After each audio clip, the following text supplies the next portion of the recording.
जानना चाहूँगी, क्योंकि देखिए भारत में तो पड़ नहीं रहा है इसका असर, लेकिन सूतक काल, क्योंकि जब सूर्य ग्रहण लगता है तो उससे पहले सूतक काल लग जाता है। हाँ, तो बिल्कुल फिर उसके साथ ही अगर भारत में नहीं लग रहा है तो भारतवासियों को क्या कुछ ध्यान देना होगा, और आखिर कब लगेगा वो सूतक काल, क्या भारत में भी लगेगा?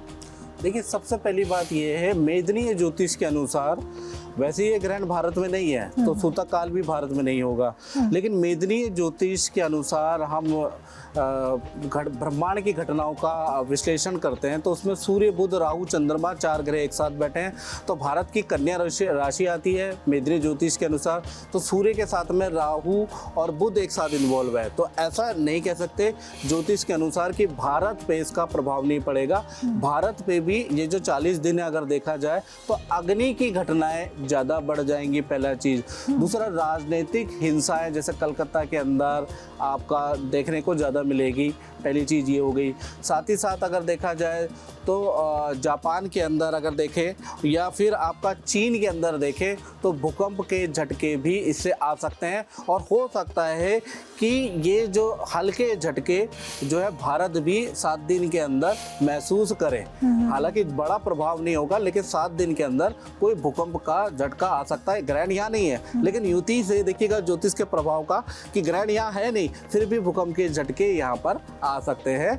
और साथ ही साथ अगर देखा जाए तो अमेरिका के अंदर तूफान 45 दिन आ सकता है, ऐसा योग नज़र आ रहा है। और थाईलैंड के अंदर ये ग्रहण दिखेगा तो वहाँ पर क्या होगा कि हिंसा के योग या भगदड़ के योग, ऐसे योग नजर आएंगे। तो खासकर क्या है कि सूर्य राहु के साथ में जब भी ग्रहण होता है ना तो अग्नि से संबंधित घटनाएं ज़्यादा बढ़ जाती है, आग ज़्यादा लगने लग जाती है, गर्मी बहुत ज़्यादा बढ़ने लग जाती है। तो ये चीज़ तो आपको भारत के अंदर दिखेगी कि इस बार जो है गर्मी चरम सीमा में हो जाएगी। और अक्सर ये जो 45 दिन है इसके अंदर तो बहुत ज़्यादा गर्मी बढ़ने वाली, रिकॉर्ड तोड़।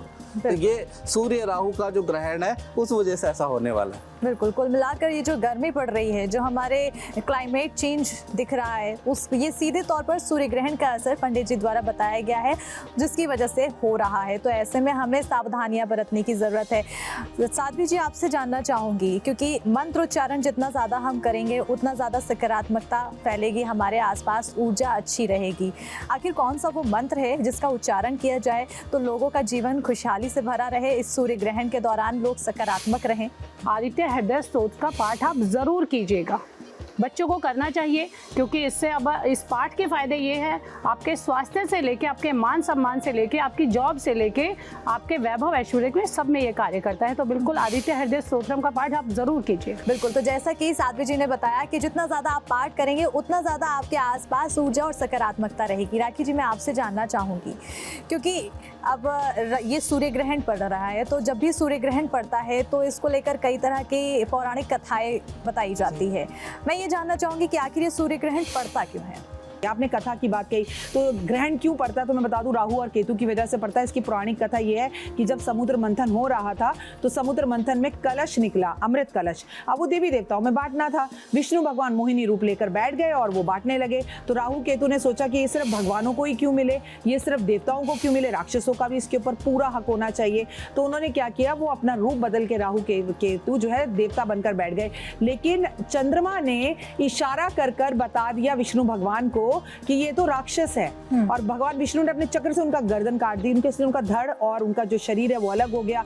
तो इस वजह से जो है ग्रहण लगता है। उन्होंने, राहु केतु ने कहा कि हम चंद्रमा और सूरज को ग्रहण जरूर लगाया करेंगे, वर्ष में एक बार लगाएं, साल में एक बार लगाएं। आपने कहा ना क्यों लगता है, तो ये एक पौराणिक कथा है इसके पीछे, लेकिन बहुत ही खूबसूरत है। क्योंकि मैं आपको बता दूं, ग्रहण के समय पर आप कोई भी मंत्र अगर करते हैं वो सिद्ध हो जाता है। आपके घर के अंदर टूटी में जो पानी आ रहा होता है ना, वो भी गंगा जल बन जाता है। सिद्धियां प्राप्त करने का समय भी है, केवल ग्रहण से डरिए मत। ये डिपेंड करता है आपके कर्म कैसे हैं, ये डिपेंड करता है ग्रहण में आप खा रहे हैं, संभोग कर रहे हैं, ग्रहण में आप सो रहे हैं, आपको होश ही नहीं है। क्योंकि ग्रहण मतलब सूर्य को जब ग्रहण लगता है तो असर हमारी आंखों पर होता है। तो आंखों से जुड़ी बीमारी का आना, आंखों का कमजोर होना, इस टाइम पे टीवी नहीं देखना है, सिर्फ अपने ईश्वर के साथ आपको मेडिटेशन करना है, अपने ईश्वर के साथ जुड़कर ईश्वर का नाम लेना है। तो बिल्कुल, जितना ज़्यादा आप ईश्वर के प्रति अपनी आस्था दिखाएंगे उतना ज़्यादा आप सकारात्मक रहेंगे और कहीं ना कहीं उसका असर ज़रूर छोड़ेगा, हमें राखी जी ने बताया। और बिल्कुल वैसे डरने की बात नहीं है, क्योंकि आप अगर प्रिकॉशंस लेंगे और अपने लिए काम करते रहेंगे, पूजा पाठ करते रहेंगे, तो कहीं ना कहीं इसका असर कम ज़रूर होगा। पंडित जी, मैं